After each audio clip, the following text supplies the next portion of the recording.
Within the hearts of warships where cold metal blends with the pressure of duty and memories of bloody battles, supernatural phenomena seem to find fertile ground to thrive.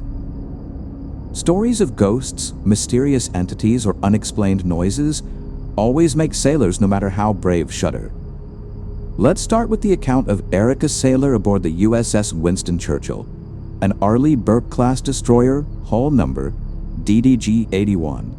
Around 2011-2012, the ship was docked at Norfolk, Virginia, bearing the haunting nickname Cell Block 81. It was like a floating prison. Eric once told me his tone a mixture of weariness and fear. Life on the ship was already stifling narrow maze-like corridors air, thick with the smell of engine oil and the pale faces of sailors deprived of sunlight. But what truly haunted Eric wasn't the confinement, but the constant feeling of being watched as if an invisible pair of eyes stalked him in the darkness. Do you ever feel the hair on the back of your neck stand up for no reason? He asked me during an interview, his eyes still bewildered. One fateful night when the ship suddenly lost power, darkness swallowed everything. The machinery fell silent, leaving only a deathly quiet as if the ship itself was holding its breath. Eric, a damage control. Petty officer was ordered to check the emergency lighting system. Just gotta push a button easy enough, he reassured himself, but a sense of foreboding stirred within him. The task led him to auxiliary machinery room number 2. A technical area rarely frequented. Eric had previously heard whispers about this room.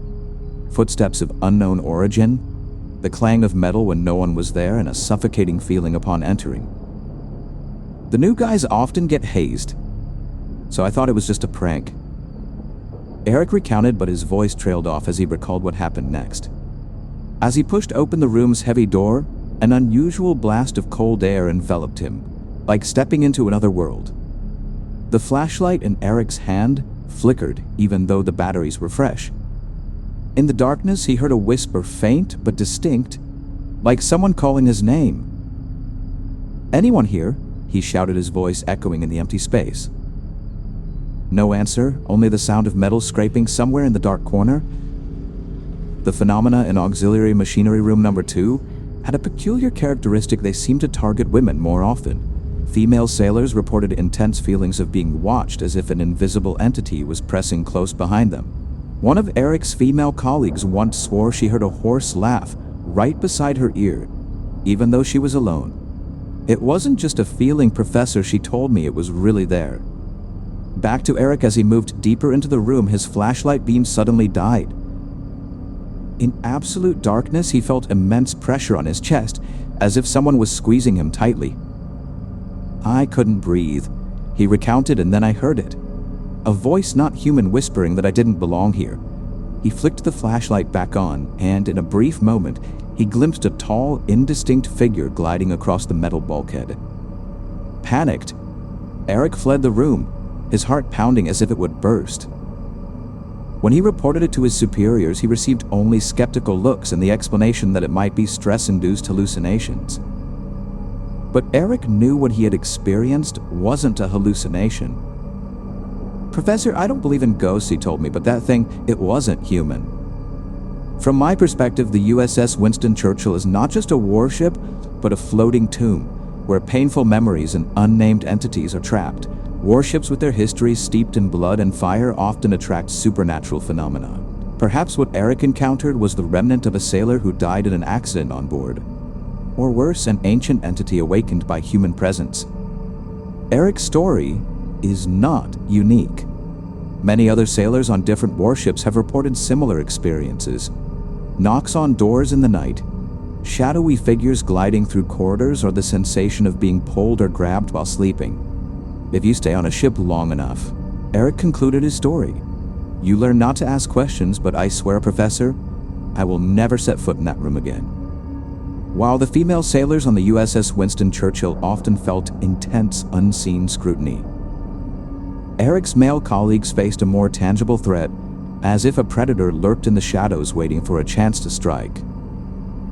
One sailor told Eric he felt ice-cold hands clamp around his neck as he passed the area, despite being completely alone. This difference gave me pause. Could the entity in auxiliary machinery room number 2 distinguish between genders? Or was it merely how the human mind interpreted an unseen danger? Perhaps it exploits the deepest fears within each person, manifesting in different terrifying forms. This recalls legends of the Skinwalker shape-shifting entities that delight in manipulating the minds of their prey. Eric, despite trying to appear tough, admitted to a slight fascination with the initial eerie feeling. "Who doesn't want a spooky story to tell, right?" he said with a forced smile during our conversation. But deep down, he knew the whispers about that room weren't just hazing for new recruits. They carried a strange weight, as if the ship itself was trying to warn him. Before heading down to auxiliary machinery room number 2, Eric informed a group of technicians about his task. Their reaction stunned him. Terrified glances, emphatic shakes of the head. "Don't go down there alone." Eric, an older technician, warned, his voice low but filled with concern. "I swear something's not right down there." Eric brushed it off with a laugh, replying, "Come on. You think the chief will let me off the hook because of a ghost?" But inside, unease began to creep in. These seasoned technicians who knew every nut and bolt of the ship weren't easily spooked. So why were they so afraid? Curiosity, or perhaps naivete, led 2 young engineers to volunteer to accompany Eric. "If there really is a ghost, at least there'll be witnesses, right?" One of them joked, but his smile didn't hide his tension. Eric breathed a sigh of relief, glad not to face the room alone. The 3 men silently descended into the bowels of the ship, their footsteps echoing on the cold metal deck. As they approached auxiliary machinery room number 2, the air seemed to grow heavier, as if the darkness itself was alive and breathing around them. "Is it cold to you guys?" Eric whispered, his breath forming a thin mist in the air. The 2 engineers nodded, their eyes fixed on the steel hatch ahead. When Eric pushed the door open, a bone-chilling cold enveloped him, as if the room was swallowing him whole. His skin prickled with goosebumps, and a primal, inexplicable fear gripped his chest. "You guys feel anything?" He turned back to ask, his voice faltering, but the 2 engineers had stopped on the ladder well above their faces. Pale as wax. "Eric, this isn't right." "Come back," one stammered, gripping the handrail as if ready to flee. Eric tried to tell himself it was just his imagination, but the feeling of being invaded as if someone was standing right behind him was too real. The room was plunged into absolute darkness, save for the weak beam of his flashlight sweeping across silent machinery. Suddenly, a dry screech echoed like metal being scraped. Eric froze. The entire system was down. There shouldn't be any mechanical sounds. What the hell was that? He muttered, his heart pounding. He strained his ears, trying to pinpoint the source of the sound. Then a violent bang, like a sledgehammer hitting the metal bulkhead, reverberated from deep within the darkness. Almost immediately, several emergency lights on the overhead began flickering erratically, their light waxing and waning like ghostly eyes watching run Eric. One of the engineers screamed from behind, his voice breaking in panic. But Eric was rooted to the spot, unable to move. Less than a second later, a deafening voice filled with hostility and utterly inhuman screamed directly into Eric's ear, "Get out! Get out! Get out!" The words repeated like a curse, each one a stab to his psyche. He stumbled backward, his flashlight clattering to the deck, its wavering beam illuminating a distorted, shapeless figure gliding across the bulkhead. "Oh my God! What is it?" Eric screamed, his voice lost in panic. As a researcher, I believe what Eric and the engineers faced was more than a common residual haunting. The sounds, flickering lights, and hostile voice are reminiscent of reports involving poltergeist entities, angry spirits trapped in a space often linked to violent past events.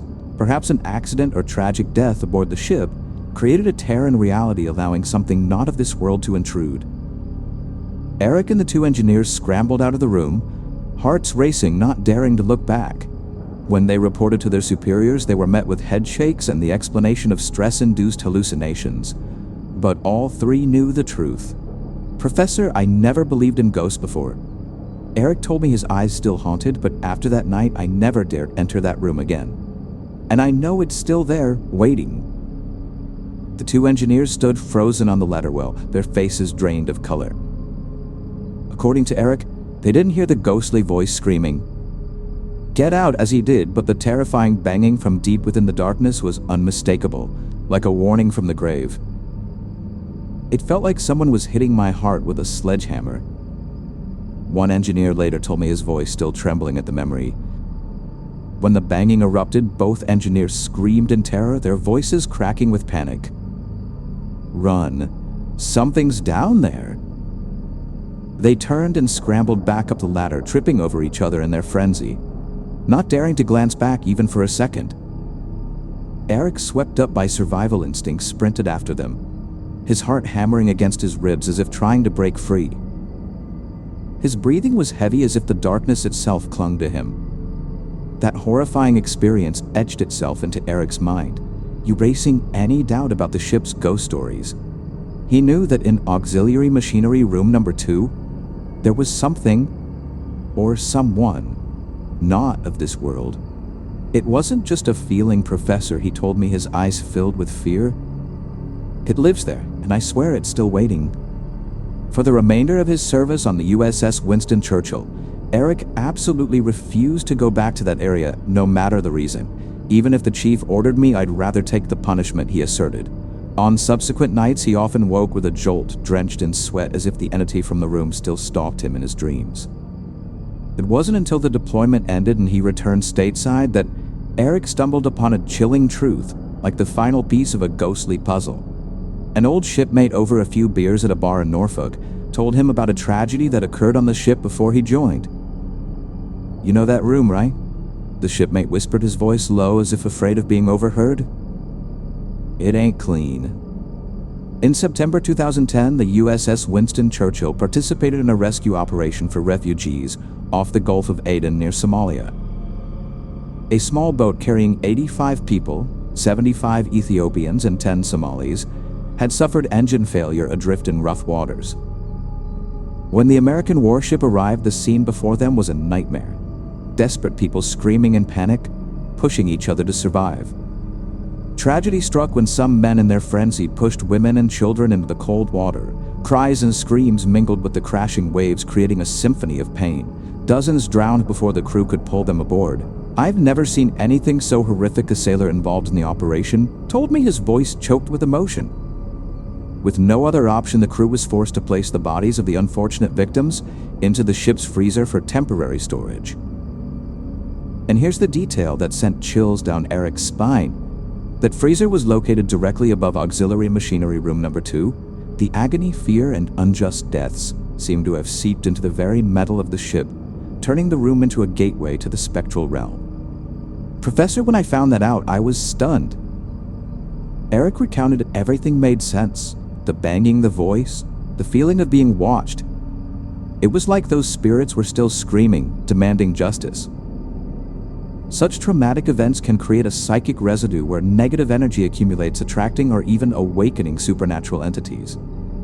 Eric, though still on active duty and busy with his assignments, offered to gather similar stories from his shipmates. "If you want, Professor, I can ask around," he said, half joking, half serious. "But honestly, I'm not sure I want to know more." The fear in his voice was clear evidence of the impact of his experience. To verify the story, I checked archives and military reports. The event in the Gulf of Aden in 2010 did happen.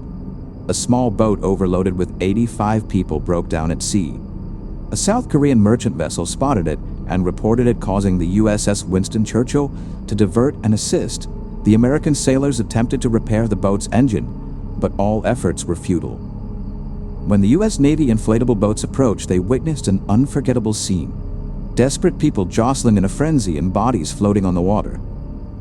"We did everything we could," an official report noted, "but it made no mention of the freezer or what happened afterward.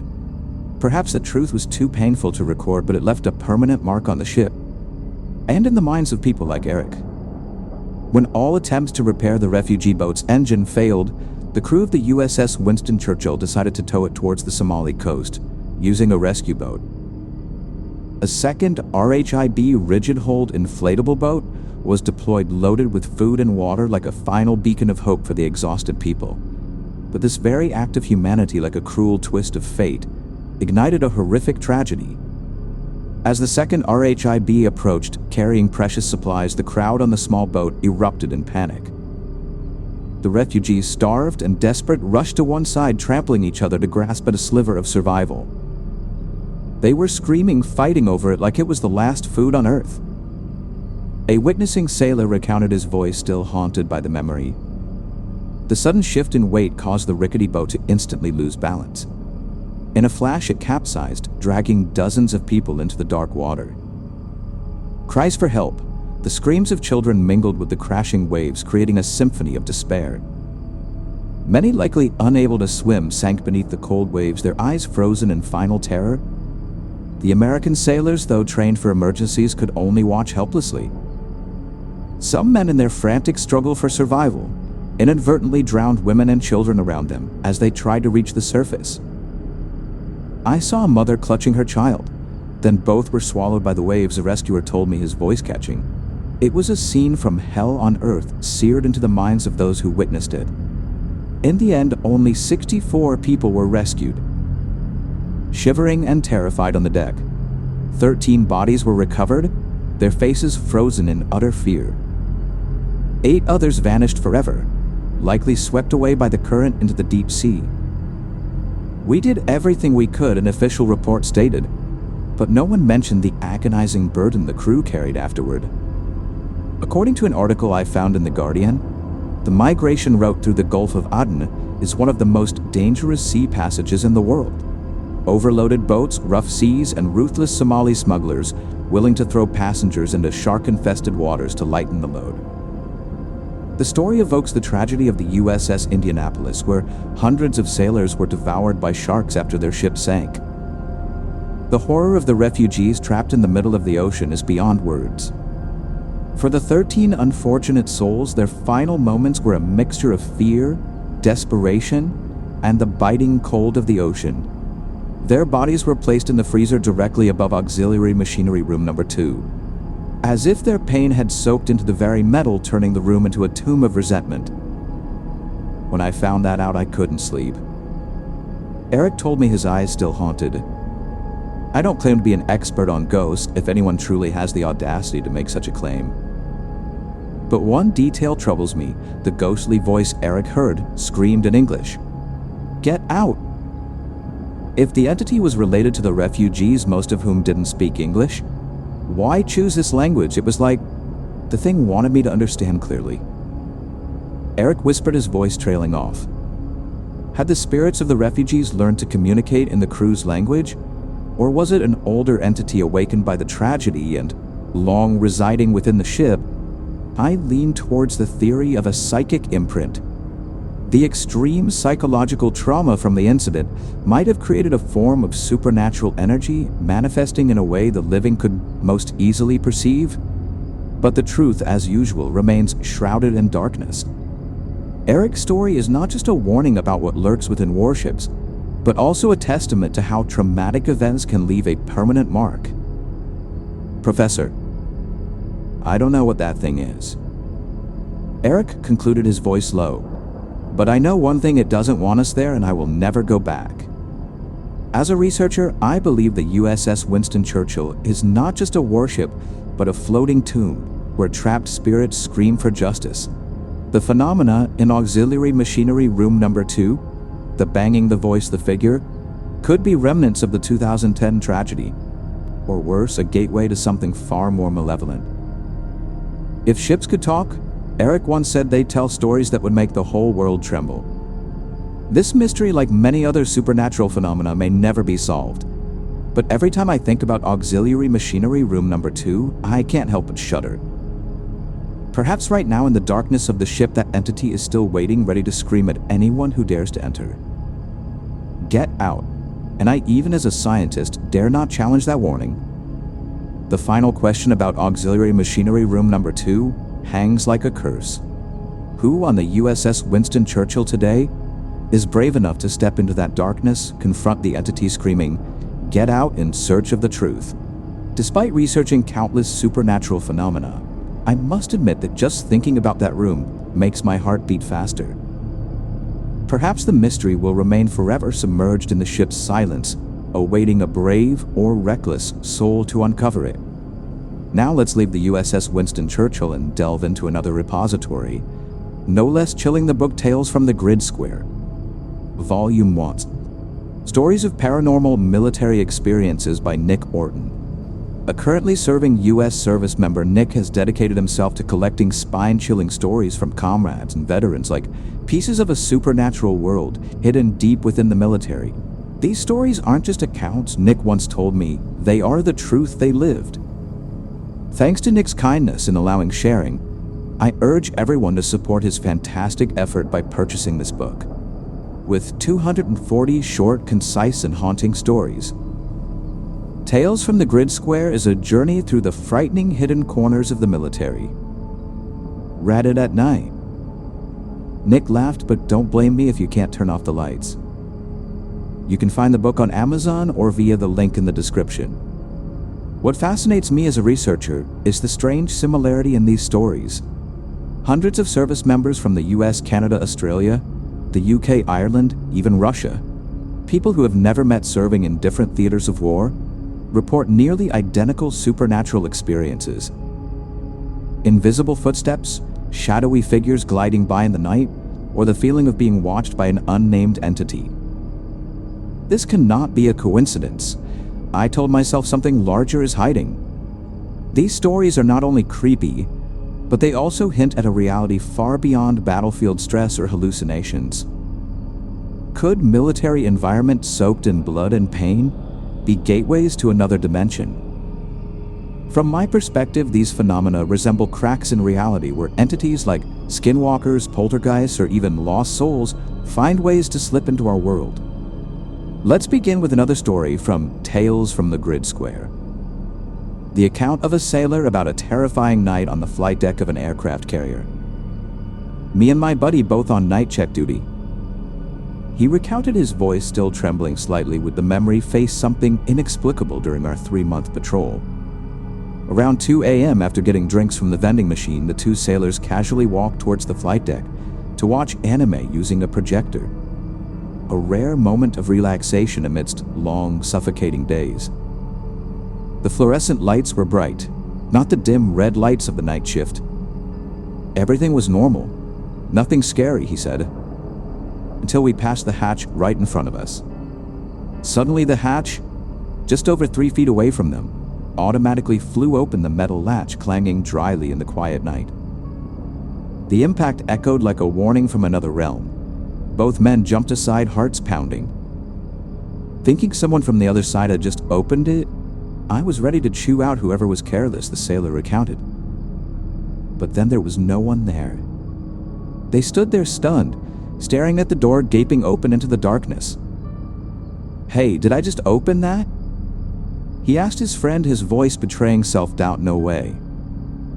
His friend replied, eyes wide with bewilderment. "Someone had to write." They checked both sides of the doorway, but the passageway was empty, not a soul in sight. It was 2 a.m. way down in the bottom of the ship, he emphasized. Nobody else was there but us. The incident was so absurd it made them question the laws of physics. That hatch weighs dozens of pounds. It couldn't have opened by itself, he told me, his eyes still haunted. They tried to convince themselves it was a mechanical failure, but deep down both knew something wasn't right. I felt like someone was standing right behind me, breathing down my neck. His friend whispered later, making them unwilling to linger any longer. As a researcher, I note that phenomena like spontaneously opening doors are often associated with residual energy. Traces of traumatic events or intense emotions left behind in a space aircraft carriers with their history full of fallen pilots and fierce battles are ideal places for supernatural entities to reside. Perhaps what caused the hatch to fly open was the remnant of a deceased sailor, or worse, an entity drawn to the ship's energy. This story, like hundreds of others in Tales from the Grid Square, is a reminder that the military doesn't just fight tangible enemies. If you stay on a ship long enough, the sailor concluded, his voice low, you'll see things that can't be explained. And believe me, you learn not to ask too many questions. I advise you find Nick's book and explore these mysteries yourself. but be prepared because they will make you afraid to sleep alone. I looked around trying to see if there was any draft. The sailor continued, his voice still tinged with bewilderment, but even with a draft it couldn't explain why that heavy metal latch just popped open. No, there was nothing. He shook his head as if trying to dispel the memory of the hatch flying open in the night. A suffocating sense of unease gripped him and his friend, as if the ship itself was whispering a warning. That scared the hell out of both of us, he admitted. His eyes still haunted as he recounted it to me, but when they reported it to their supervisor, they just got a head shake and a sarcastic remark. Are you guys making stuff up for laughs? Their superior's skepticism made their fear feel even more isolating, as if only they were facing something nameless within the ship. But that wasn't all, he said, his voice dropping, leading me into another, even more terrifying night. Out in the vast ocean, the ship suddenly went dark for reasons he wasn't privy to. The deck plunged into absolute blackness without a single light. Just imagine, he whispered, you're in the middle of the ocean. The sky is pitch black, and all you have is a dim flashlight. Every 2 hours, they had to patrol the deck to ensure no one sneaked aboard at night. All aircraft were secured forward on the deck, where the wind whistling through the fuselages created eerie sighing sounds like the moans of an unseen entity. Just hearing that was enough to make your hair stand on end. He recounted, especially when, you're completely alone in the middle of the ocean. The aft section of the deck was empty, devoid of aircraft. When you turn off the flashlight, it feels like staring into the void. He described his voice distant, like you're standing at the edge of a black abyss and it's staring back at you. As a researcher, I recognize this as a typical description of places contaminated with supernatural energy, where humans sense the presence of something beyond comprehension. Then, as we walked towards the fantail, he continued, his voice trembling, with the memory we both heard whispering like a quiet conversation, and a strange sound like helicopter blades turning very slowly. He paused, as if still hearing the sound. I climbed over the safety nets, checked the catwalk outside the ship's edge. My buddy checked the other side, but there was nothing. Not a soul. Where did those voices come from? He asked, his eyes filled with confusion. We were in the middle of the ocean. There couldn't be anyone out there. They hurried back inside, hearts pounding, feeling like something was following close behind. To me, this phenomenon recalls reports of auditory residue, remnants of past events like the voices of fallen pilots or conversations trapped in space. And this is the last thing, he said, his voice low as he described an experience he would never forget. One night he was walking alone down the main passageway on the second deck, a long, dim corridor lit only by faint red lights. The creaking of hatches echoed somewhere, as if the ship was alive and breathing. I tried to ignore it, he recounted, but then I looked through the small window on a door further down. It was pitch black inside, he said, his voice trembling, but I knew for a fact the lights in that area were on. Then I saw it. A figure like someone standing right behind the window, staring intently at me. His heart felt like it stopped. He tilted his head, trying to see if the figure moved, but just stood there motionless with an empty, soulless gaze, as if wanting to consume him. I stood there looking at it, and it looked back at me. He recounted, his voice fading. After about 10 seconds, I couldn't take it anymore. I spun around and ran for my life upstairs, feeling like it was chasing me. He paused, taking a deep breath. Professor, I don't know what it was, but I swear it wasn't human. That soulless stare, he said, was more terrifying than any noise. From a research perspective, I note that phenomena like figures behind windows are often linked to watcher entities, spirits or supernatural beings trapped observing the living with unclear intentions. Aircraft carriers with histories full of fallen pilots and bloody battles are ideal locations for these entities to reside. Perhaps the figure was the remnant of a deceased sailor, or worse, something more ancient drawn by the ship's energy. These stories, excerpted from Tales from the Grid Square, are not just chilling accounts, but evidence of a supernatural reality hidden deep within the military. If you stay on a ship long enough, the sailor concluded, his voice low, you'll see things that make you question everything. And believe me, you won't want to know the answers. I advise you to find Nick Orton's book and explore for yourself, but be prepared because they will make you see the darkness in a whole new way. I've seen enough on this ship, the sailor concluded the previous story. His voice firm, I don't want anything more to do with ghosts. No, thank you. He shook his head as if just recounting it was enough to make him shudder. But to me, such experiences only reaffirm that warships are not just steel machines, but floating tombs where unseen entities still lurk. The next story takes us to another corner of the ocean with an account from a Canadian sailor who served as an air traffic controller on a warship I worked in the radio room. He began his voice steady and low, responsible for communicating with aircraft via HF radio. High frequency, long range between transmissions.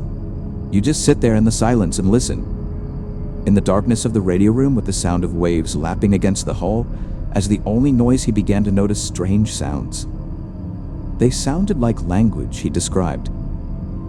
His voice tinged with doubt, but not the kind of language you expect to hear in the middle of the Atlantic. Deep, distorted voices whispering random, disconnected words as if emanating from another realm. As a researcher, I immediately thought of the EVP phenomenon, electronic voice phenomenon often recorded in paranormal hotspots. Maybe it was just interference from distant stations, he admitted, trying to find a logical explanation. But then he'd lowered his voice as if afraid someone might overhear. But sometimes they sounded like they came from another world. Professor, I've heard things that made the hair on my neck stand up. He paused, his gaze distant, as if still trapped in the memory of those ghostly voices. What caught my attention was a detail he mentioned. I'd heard that radio signals can get trapped in space, then bounce back years later. This is a fascinating theory, suggesting that time and space might bend in ways we don't yet understand. Were those voices the remnants of deceased pilots, or worse, a supernatural entity using radio waves to communicate? I don't know, he said, but it made me reluctant to wear the headset for too long. He continued with another story, this time aboard the destroyer, HMCS Athabascan, before it was decommissioned. One night, I was on duty alone in the mess, he recounted, his voice deepening. Around midnight, while lying on my rack, I clearly heard footsteps walking around the room. Then the sound of the window curtain being pulled sharply as if someone was trying to get my attention. He shot up, heart pounding, and checked the entire room. Nobody was there, he said, his voice still shaky. The footsteps stopped the moment I stood up, but as soon as I lay back down, they started again. Slow, steady, like someone pacing around me. This is a classic sign of an intelligent haunting, where the entity reacts directly to the actions of the living. I was new then, so I just thought I was imagining things, he recounted. But later, I heard shipmates talk about a ghost in the mess, an old sailor smoking a pipe. They said they'd seen him sitting there, pipe smoke swirling. One guy even tried calling out hello, but he vanished instantly. The recurrence of this image, in my opinion, is strong evidence of a fixed entity trapped within the ship's space. Older ships are always creepier. He concluded a sentiment I've heard from many other sailors. A history filled with blood, sweat, and unexpected deaths seems to permeate the steel plates, turning them into prisons for spirits. The older the ship, the more you feel it's alive. He said, his eyes holding a hint of fear. Like it's watching you. The narrator interjected, his voice warm. I want to send a sincere thank you to Eric for sharing his story. And thank you to everyone who has sent emails over the past few months. I haven't replied to all of them yet, apologies for that, but I will try to get to them as soon as possible. He chuckled lightly as if to dispel the heavy atmosphere of the ghost stories. I don't want to drag out the promo, but I have to tell you how I met Nick Orton, the author of Tales from the Grid Square. It was a strange series of coincidences.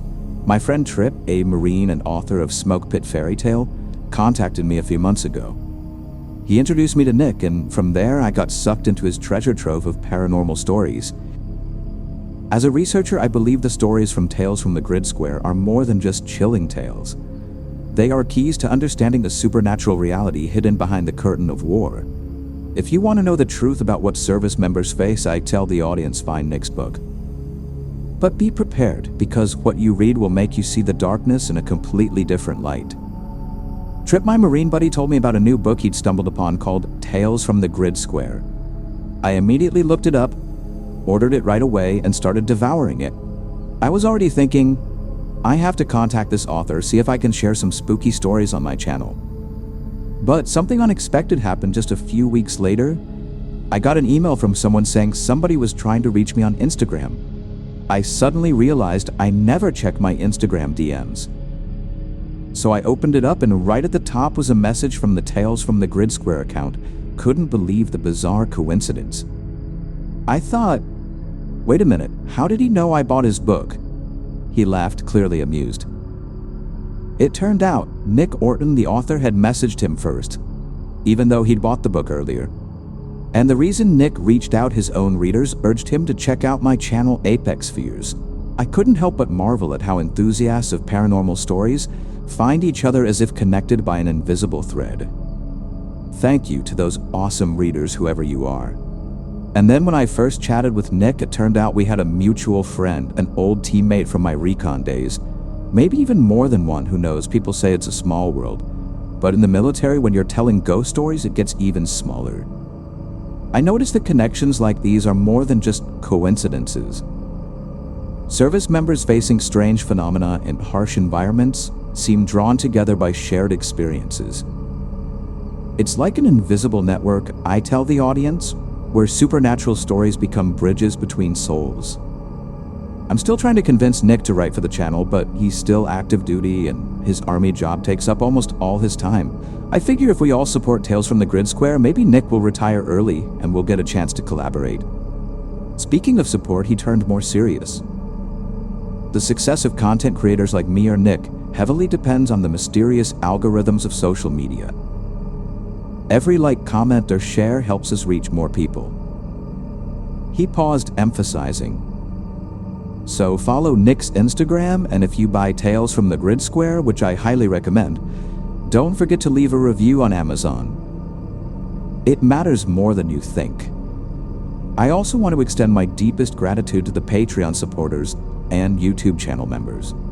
Without your support, I couldn't continue telling these stories. You are the heart of Apex Fears.